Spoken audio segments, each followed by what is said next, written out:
Everyone, welcome to the session. आज की class में हम पढ़ने जा रहे हैं पंजाब स्कूल एजुकेशन बोर्ड की 9वीं क्लास की हिंदी की किताब और उसमें उसका 6वां पार्ट जो कि एक कविता है 5 मर्जीवे। पहले हम इस कविता का सार समझेंगे, फिर डिटेल में व्याख्या पढ़ेंगे और इम्पोर्टेंट क्वेश्चन आंसर्स के बारे में चर्चा करेंगे। तो चलिए सार से शुरू करते हैं। इसमें जो कवि हैं योगेंद्र बख्शी, उन्होंने 5 मर्जीवे कविता में खालसा पंथ की नींव की ऐतिहासिक घटना का प्रभावशाली ढंग से चित्रण किया है। औरंगजेब के जुल्मों से दुखी हिंदुओं में नई चेतना जागृत करने के लिए गुरु गोबिंद सिंह जी ने आनंदपुर साहिब में सन 1699 ईस्वी में बैसाखी वाले दिन लोगों से धर्म की रक्षा के लिए एक ऐसे पुरुष की मांग की जो धर्म के लिए अपना सर्वस्व बलिदान कर सके। उनकी यह मांग सुनकर चारों ओर सन्नाटा छा गया। अचानक भीड़ में से लाहौर निवासी खत्री दयाराम आगे आया और धर्म की बेदी पर बलिदान होने के लिए गुरु गोबिंद सिंह जी के पास चला गया। गुरु गोबिंद सिंह जी उसे लेकर अंदर गए और बाहर खड़े लोगों में से सिर कटने की आवाज सुनी। इस प्रकार गुरु गोबिंद सिंह ने बारी बारी और 4 व्यक्ति मांगे। हस्तिनापुर का जाट धर्मराय, द्वारिका के मोकम चंद धोबी, बिदर के साहब चंद नाई और पुरी के हिम्मत राय ने भी अपने को बलिदान के लिए प्रस्तुत किया। थोड़ी देर बाद लोगों ने उन 5 को गुरुजी के साथ तंबू के बाहर जीवित खड़े देखा तो लोग हैरान रह गए। उस दिन उन 5 लोगों के आत्म बलिदान की मांग करके उन्होंने खालसा पंथ की नींव डाली। उस खालसा पंथ ने हिंदुओं के लिए औरंगजेब के अत्याचारों का विरोध किया। बाद में इसी खालसा पंथ ने सिख संप्रदाय रूप में अपनी पहचान भी स्थापित की। तो ये था इसका सार। अब हम एक एक करके जो कविता है उसको पढ़ेंगे और फिर उसका अर्थ जो है वो जानेंगे। तो चलिए शुरू करते हैं पहले के साथ। यहाँ बताया गया है, एक सुबह आनंदपुर साहिब में जागी, कायरता जब सब सिंधु की धरती से भागी, धर्म अधर्म के संघर्ष की रात, एक खालस महामानव, युद्ध दृष्टा युग सृष्टा, साहस का ज्वलन सूर्य ले हाथ, आह्वान कर रहा, जागो वीरो जागो, जूझना ही जीवन है, जीवन से मत भागो। अब इसमें सुबह का मतलब होता है प्रातः, वैसे ही सत सिंधु इसका मतलब होता है 7 नदियां। वैदिक काल में पंजाब को सप्त सिंधु कहा जाता था क्योंकि यहाँ 7 नदियां बहती थी। आगे खालस का मतलब होता है शुद्ध, वैसे ही महामानव मतलब महापुरुष,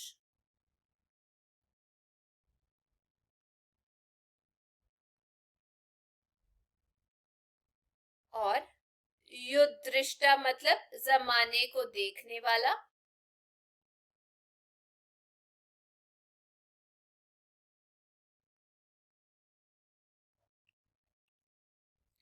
युग सृष्टा मतलब जमाने का निर्माण करने वाला।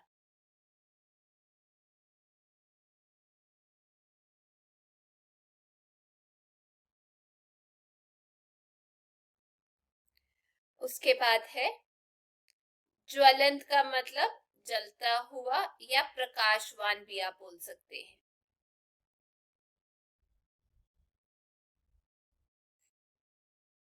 वैसे आह्वान करना मतलब बुलाना, वैसे ही जूझना मतलब संघर्ष करना। अब इसमें कवि ने सन 1699 ईस्वी में आनंदपुर साहिब में गुरु गोबिंद सिंह जी द्वारा खालसा पंथ की नींव रखे जाने के समय 5 प्यारों के साहस और आत्म बलिदान का इसमें वर्णन किया है। कवि कहता है कि आनंदपुर साहिब में एक दिन सूर्य उदय के साथ ही 7 नदियों की धरती से कायरता भाग गई। बीती रात धर्म और अधर्म के संघर्ष की रात थी। उस दिन एक शुद्ध महापुरुष ने, जो युग को देखने वाला अर्थात युग की चिंता करने वाला तथा युग का निर्माण करने वाला था, साहस का प्रकाशमान सूर्य हाथ में लेकर बुला रहा था और कह रहा था कि हे वीरों, जागो, संघर्ष करना ही जीवन है, इसलिए तुम संघर्ष से कभी नहीं घबराओ और जीवन से मत भागो। कहने का मतलब ये, गुरु गोबिंद सिंह जी द्वारा आनंदपुर साहिब में संगत को आत्म बलिदान के लिए प्रेरित करने का इसमें वर्णन किया है। आगे, सन 1699 की वैसाखी की पावन बेला है। दशम नानक के द्वारे आनंदपुर में दूर दूर से उमड़े भक्तों शिष्यों का विशाल मेला है। अब इसमें पावन का मतलब होता है पवित्र, वैसे दशम नानक का मतलब सिखों के 10वें गुरु, जो कि गुरु गोबिंद सिंह जी हैं, उनकी बात की गई है। द्वारे का मतलब होता है घर पर, या आप कह सकते हैं पास। वैसे ही विशाल का मतलब होता है बहुत बड़ा। अब इस कविता में या इनमें कवि ने सन 1699 में आनंदपुर साहिब में गुरु गोबिंद सिंह जी द्वारा खालसा पंथ की नींव रखे जाने के समय पंच प्यारों के साहस और आत्म बलिदान का इसमें वर्णन किया है। और कवि कहता है कि सन 1699 की वैसाखी के पवित्र समय दशम नानक गुरु गोबिंद सिंह जी के द्वार पर आनंदपुर साहिब में दूर दूर से गुरु जी के भक्त और शिष्य एकत्र हुए और वहां एक बहुत बड़ा मेला सज गया।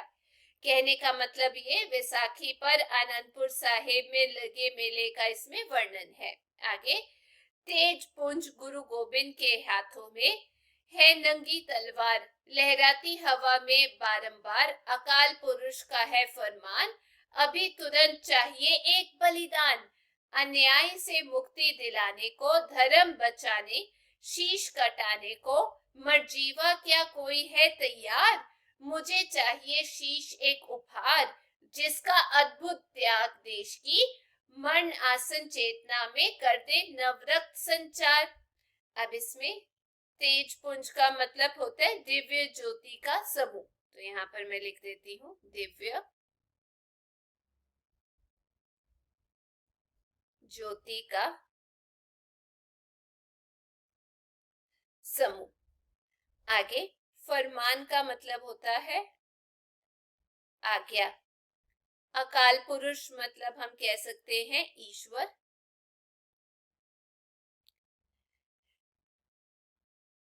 और वैसे ही मरजीवा होता है बलिदानी,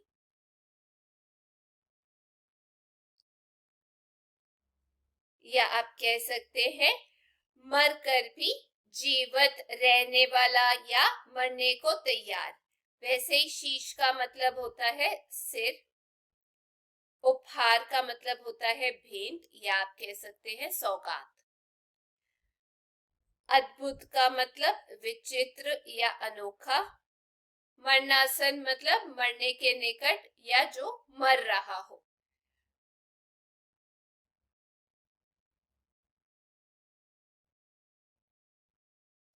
वैसे ही चेतना का मतलब होता है बुद्धि विवेक से काम लेना,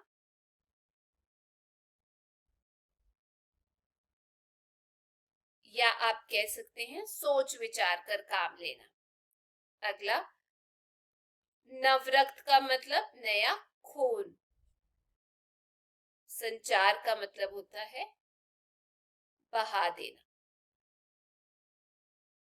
ठीक है, अब ये जो पंक्तियां हैं, इस वैसे तो इस कविता में सन 1699 में आनंदपुर साहिब में गुरु गोबिंद सिंह जी द्वारा खालसा पंथ की स्थापना का वर्णन किया है ओवरऑल कविता में। और इन पंक्तियों में कवि कहता है कि दिव्य ज्योति से प्रकाशमान गुरु गोबिंद सिंह जी के हाथों में नंगी तलवार थी, जिसे बार बार हवा में लहराते हुए उन्होंने कहा, अकाल पुरुष की ये आज्ञा है कि अभी तुरंत एक व्यक्ति का बलिदान चाहिए, जो अन्याय से मुक्ति दिलाने के लिए, धर्म की रक्षा करने के लिए अपना सिर कटाने को तैयार हो। है कोई ऐसा व्यक्ति जो मरने को तैयार हो? मुझे एक सिर भेंट स्वरूप चाहिए जिसका अनोखा त्याग देश की दयनीय दशा में नया खून भर दे। कहने का मतलब ये, गुरु जी द्वारा संगत को बलिदान के लिए इसमें प्रेरित करने का वर्णन किया गया है। आगे, सन्नाटा छा गया, मौन हो रही सभा, सब भयभीत, नहीं कोई हिला। फिर लाहौर निवासी खत्री दयाराम आगे बढ़ा, कृपा कर सौभाग्य मुझे दीजिए, धर्म रक्षा के लिए भेंट है शीश गुरुवर, प्राण मेरे लीजिए। अब इसमें सन्नाटा का मतलब होता है चुप्पी छा जाना, या आप कह सकते हैं खामोशी छा जाना, या हम कह सकते हैं एक तरीके निस्तब्धता। मौन का मतलब होता है चुप,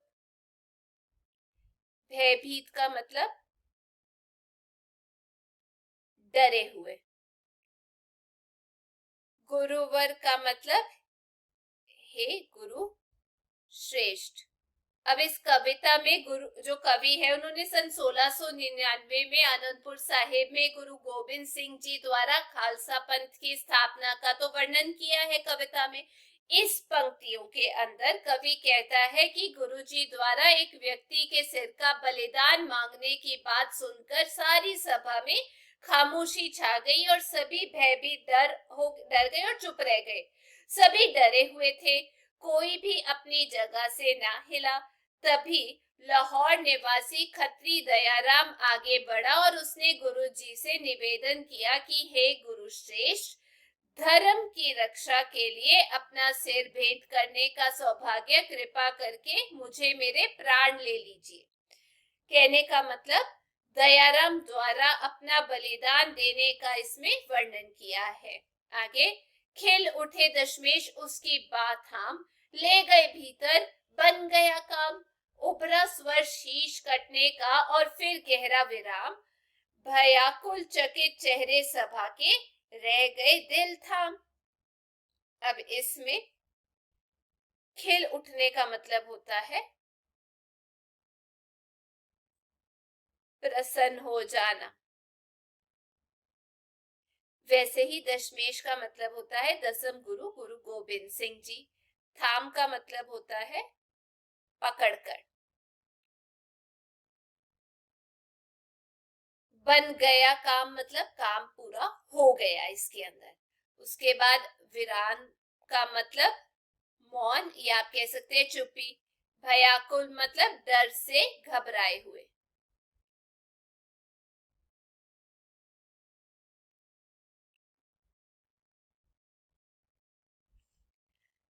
चकित का मतलब होता है हैरान, और दिल थाम कर रह जाना मतलब धैर्य धारण करना।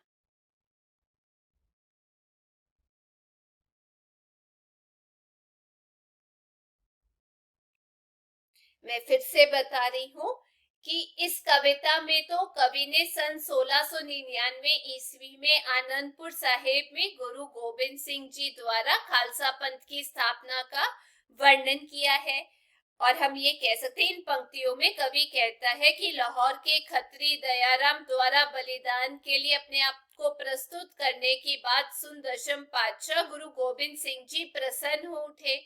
वे दयाराम की बाह पकड़कर भीतर ले गए।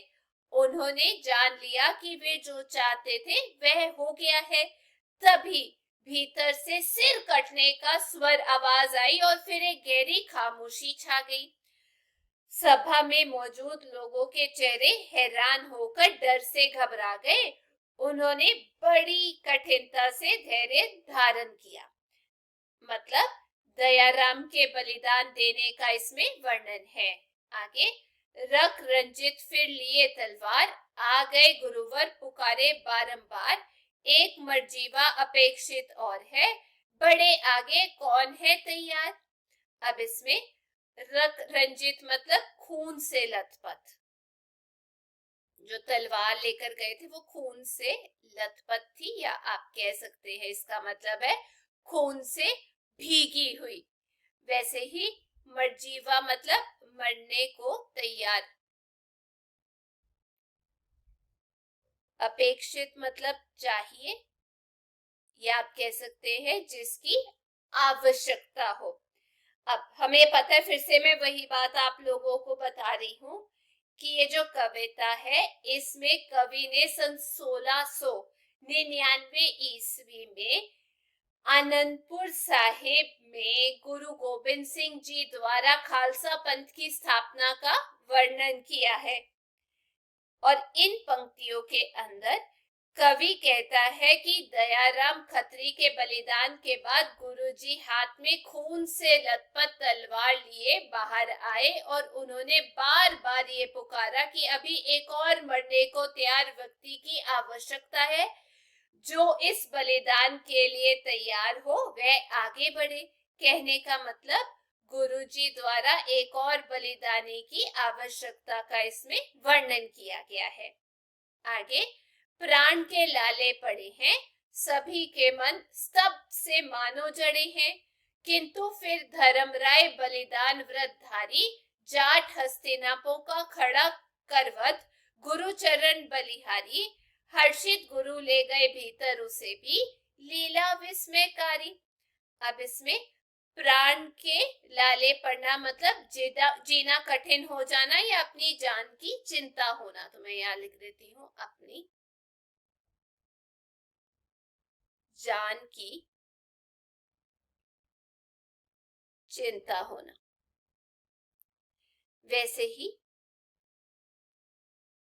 स्तब्ध से मतलब संज्ञाहीन या आप कह सकते हैं हैरान।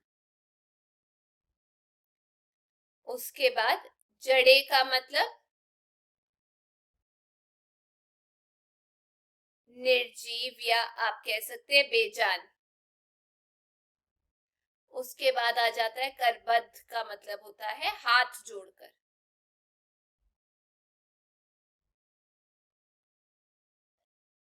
बलिहारी का मतलब न्योछावर। हर्षित का मतलब होता है प्रसन्न। विस्मयकारी मतलब हैरान कर देने वाली।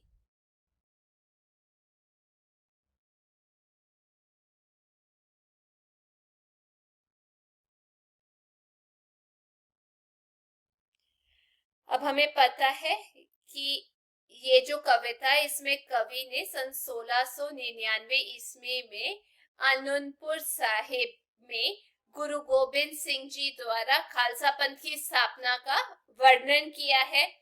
और अगर हम बात करें इन पंक्तियों के अंदर, कवि कहता है कि गुरुजी द्वारा दूसरी बार एक और व्यक्ति के बलिदान की आवश्यकता की बात सुनकर वहां उपस्थित लोगों को अपने प्राणों की चिंता होने लगी, अर्थात वे घबरा गए और सारी सभा के लोगों के मन हैरान होकर जड़वत अर्थात स्तब्ध से हो गए। किंतु तभी बलिदान के व्रत को धारण करने वाला हस्तिनापुर जाट धर्मराय हाथ जोड़कर खड़ा हो गया। उसने कहा, मैं गुरु चरणों पर न्योछावर होने को तैयार हूँ। उसकी बात सुनकर गुरुजी प्रसन्न होकर उसे भीतर अंदर ले गए। उनकी ये लीला हैरान कर देने वाली थी। मतलब ये गुरुजी के आह्वान पर धर्मराय अपना बलिदान देने के लिए तैयार हो गया। 8वां, टप टप टपक रहे रक्त बिंदु, गहरी लाल हुई चमचम तलवार, मांग रही बलि बारंबार, गुरुवर की लीला अपरंपार। अब इसमें रक्त बिंदु का मतलब खून की बूंदें।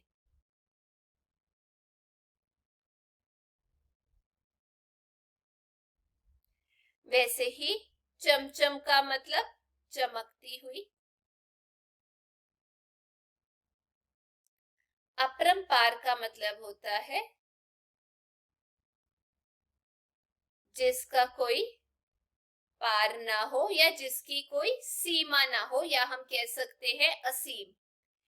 अब इस कविता में कवि ने सन 1699 ईस्वी में आनंदपुर साहिब में गुरु गोबिंद सिंह जी द्वारा खालसा पंथ की स्थापना का वर्णन किया है। लेकिन इन पंक्तियों के अंदर कवि कहते हैं कि 2 मरजीवों को बलिदान के लिए तंबू के भीतर ले जाने के बाद गुरुजी जब बाहर आए तो उनकी चमकती हुई तलवार गहरी लाल हो गई थी और उनसे खून की बूंदें टप टप टपक रही थी।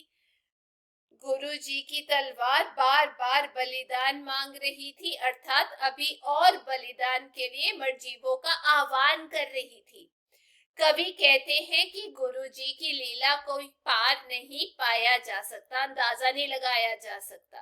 कहने का मतलब गुरुजी द्वारा लिए गए बलिदानों के बाद उनकी तलवार से टपकती रक्त बूंदों का इसमें सजीव वर्णन है। आगे, बलिदानों के क्रम में एक एक कर शीश कटाने, बड़ा आ रहा द्वारिका का मोहकम चंद धोबी, बिदर का साहब चंद नाई, पुरी का हिम्मत राय कहार, 5 ये बलिदान अद्भुत चमत्कार।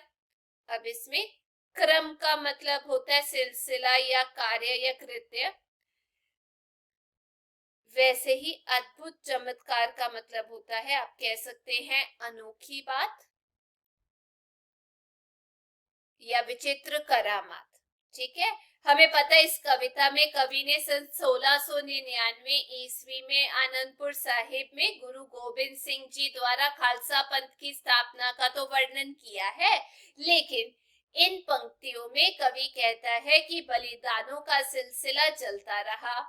दयाराम और धर्मराय के बाद गुरुजी की मांग पर एक एक कर अपना सिर कटवाने के लिए क्रमशः द्वारिका का मोहकम चंद धोबी, बिदर का साहब चन्नई और जगन्नाथपुरी का हिम्मत राय कहार आगे आए। इस तरह 5 बलिदानियों ने अपना बलिदान दिया। इन 5 का बलिदान एक अनोखी करामात थी। ये तो अद्भुत चमत्कार के समान था, करिश्मा था। कहने का मतलब इसमें 5 प्यारों के अद्भुत बलिदान का वर्णन किया गया है। आगे, लीला से पर्दा हटा गुरु प्रकट हुए, चकित देखते सब 5 बलिदानों संग खड़े।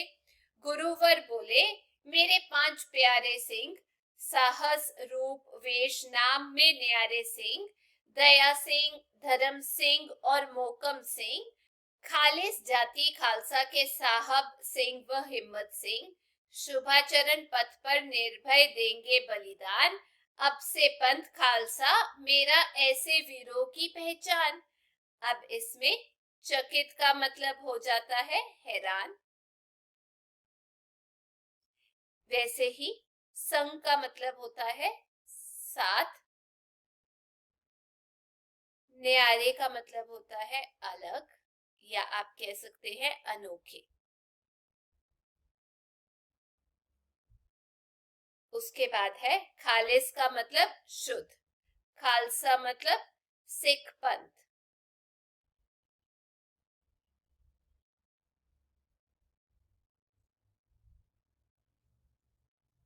शुभाचरण मतलब अच्छा व्यवहार,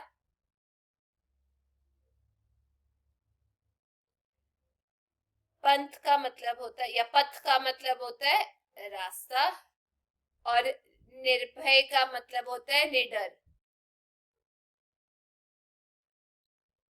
ठीक है, अब हमें पता है कविता में किस इंसिडेंट की बात हो रही है, आप मुझे कमेंट सेक्शन में बताना। लेकिन इन पंक्तियों में कवि कहते हैं कि 5 मरजीवों को भीतर ले जाकर उनके सिर काटने की लीला करने के बाद गुरुजी इस लीला से पर्दा हटाकर बाहर आए। उनके साथ 5 मरजीवों को देखकर सभी हैरान रह गए। तब गुरुजी बोले, ये मेरे 5 प्यारे सिंह हैं। ये सिंह साहस रूप वेश और नाम से अलग ही सिंह है, अर्थात विशेष सिंह है। गुरुजी ने उनके नामों के साथ सिंह शब्द जोड़ते हुए कहा कि खालिस जाति खालसा पंथ से संबंधित ये दया सिंह, धर्म सिंह, मोहकम सिंह, साहब सिंह एवं हिम्मत सिंह है, जो अपने अच्छे आचरण के रास्ते पर चलते हुए निडर होकर बलिदान देंगे। आज से मेरा खालसा पंथ ऐसे वीरों द्वारा ही पहचाना जाएगा। कहने का मतलब ये खालसा पंथ की स्थापना का अति प्रभावशाली इसमें वर्णन किया गया है। चलिए आगे अभ्यास के बारे में चर्चा करते हैं। यहाँ कहा गया है निम्नलिखित प्रश्नों के उत्तर 1-2 पंक्तियों में दीजिए। पहला प्रश्न यहाँ पूछा गया है, कवि ने गुरु गोबिंद सिंह जी के लिए किन किन विशेषणों का प्रयोग इस कविता में किया है? उत्तर, प्रस्तुत कविता में कवि ने गुरु गोबिंद सिंह जी के लिए खालस महामानव, युद्ध दृष्टा तथा युद्ध सृष्टा विशेषणों का प्रयोग किया है। कवि ने दशमेश को तेज का पुंज भी कहा है। दूसरा, कविता में दशम नानक किसे कहा गया है? उत्तर, प्रस्तुत कविता में सिखों के दशम गुरु श्री गुरु गोबिंद सिंह जी को दशम नानक कहा गया है।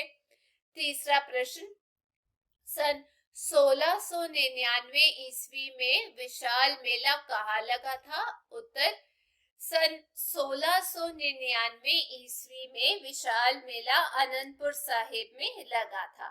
चौथा प्रश्न, मरजीवा शब्द का क्या अर्थ है? उत्तर, मरजीवा का अर्थ है मरने को तैयार। मरजीवा का एक अर्थ मरकर जीवित अर्थात अमर होने वाले को भी कहते हैं। पांचवा प्रश्न, अकाल पुरुष का फरमान क्या था? उत्तर, अकाल पुरुष का फरमान था कि अन्याय से मुक्ति दिलाने के लिए तथा धर्म की रक्षा करने के लिए एक व्यक्ति का बलिदान चाहिए। छठवां प्रश्न, पांचों मरजीवों के नाम लिखिए।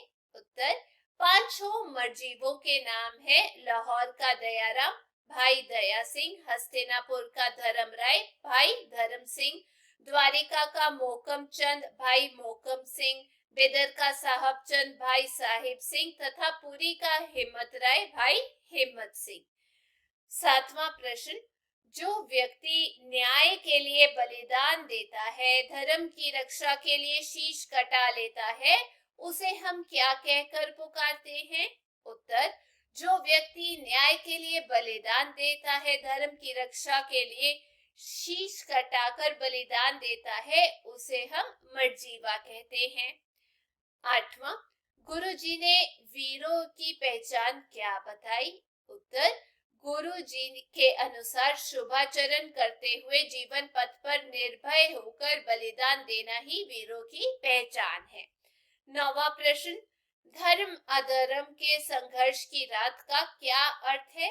उत्तर, प्रस्तुत पंक्ति का अर्थ ये है कि वह रात धर्म की रक्षा और अधर्म अर्थात अन्याय से मुक्ति के उपाय सोचने की रात थी।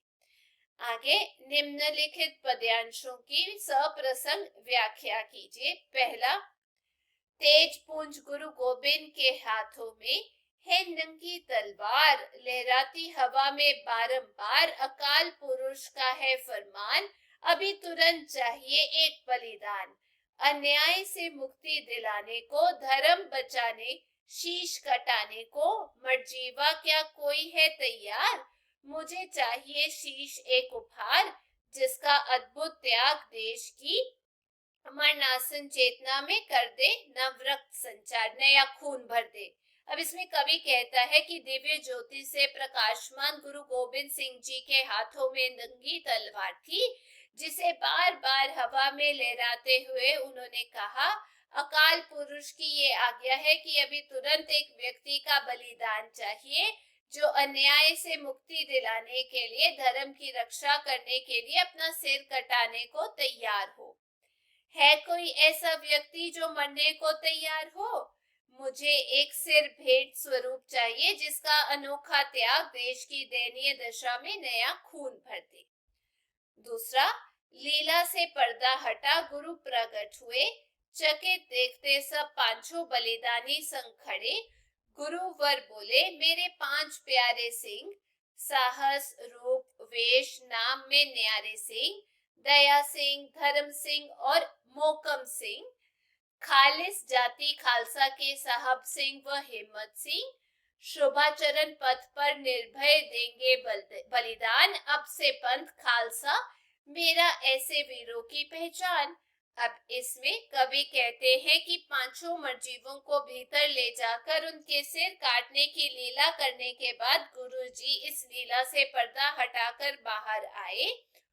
उनके साथ पांचों मरजीवों को खड़ा देखकर सभी हैरान रह गए। जब जब गुरुजी बोले, ये मेरे 5 प्यारे सिंह हैं। ये सिंह साहस, रूप, वेश और नाम से अलग ही सिंह है, अर्थात विशेष सिंह है। गुरु जी ने उनके नामों के साथ सिंह शब्द जोड़ते हुए कहा कि खालिस जाति खालसा पंथ से संबंधित ये दया सिंह, धर्म सिंह, मोकम सिंह, साहब सिंह एवं हिम्मत सिंह हैं, जो अपने अच्छे आचरण के रास्ते पर चलते हुए निडर होकर बलिदान देंगे। आज से मेरा खालसा पंथ ऐसे वीरों द्वारा ही पहचाना जाएगा। आगे भाषा बोध है। शब्दांश प्लस मूल्य अर्थ, शब्द अर्थ व नवीन शब्द अर्थ। जैसे अ प्लस न्याय इंसाफ, वो हो गया अन्याय यानी इंसाफ के विरुद्ध कार्य। वैसे वी प्लस श्वास मतलब सांस, विश्वास मतलब भरोसा। उपरोक्त मूल शब्द न्याय में अशब्दांश लगाने से अन्याय तथा श्वास में वी शब्दांश लगाने से विश्वास नवीन शब्द बने हैं तथा उनके अर्थ में भी परिवर्तन आ गया है। ये अ तथा वी उपसर्ग है। अतएव जो शब्दांश किसी शब्द के शुरू में जुड़कर उसके अर्थ में परिवर्तन ला देते हैं, वे उपसर्ग कहलाए जाते हैं। ठीक है, मैं उम्मीद करती हूँ आप सबको इसके बारे में अब पता लग गया होगा। चलिए आगे पढ़ते हैं। यहाँ कहा गया है, निम्नलिखित शब्दों में से उपसर्ग तथा मूल शब्द अलग करके आपने लिखना है। जैसे मैंने यहाँ पर उत्तर लिखा है आप लोगों के लिए। पहले शब्द लिखा है, फिर उपसर्ग, फिर मूल शब्द। जैसे अतिरिक्त में अति प्लस रिक्त, उपहार में उप प्लस हार, प्रकट में प्र प्लस कट। आगे मूल शब्द अर्थ प्लस शब्दांश यानी नवीन शब्द का अर्थ बनता है। सन, स्तब्ध, चुप प्लस आटा, वो हो गया सन्नाटा, स्तब्धता या चुप्पी। कायर, डरपोक प्लस ता, कायरता यानी डरपोकपन। उपर्युक्त मूल शब्द सन में आटा लगाने से सन्नाटा तथा कायर शब्द में ता लगाने से कायरता नवीन शब्द बने हैं तथा उनके अर्थ में भी परिवर्तन आ गया है। ये अटा तथा ता प्रत्यय है। अतएव जो शब्दांश किसी शब्द के अंत में जुड़कर उनके अर्थ में परिवर्तन ला देते हैं, वे प्रत्यय कहलाते हैं। आगे, निम्नलिखित शब्दों में से प्रत्यय तथा मूल शब्द अलग अलग करके लिखिए। जैसे मैंने यहाँ पर लिखा है, सबसे पहले शब्द, फिर मूल शब्द, फिर प्रत्यय। वैसाखी में वैसाख प्लस ई, वैसे निवासी में निवास प्लस ई, बलिदानी में बलिदान और ई, बलिहारी में बलिहार प्लस ई। तो ये थी आज की क्लास। मैं उम्मीद करती हूँ आप लोगों को ये पाठ अच्छे से समझ आ गया होगा। यदि आपको वीडियो भी अच्छी लगी तो चैनल को लाइक, शेयर, सब्सक्राइब जरूर कीजिएगा। हम लोग फिर मिलेंगे। Till then take care, bye bye.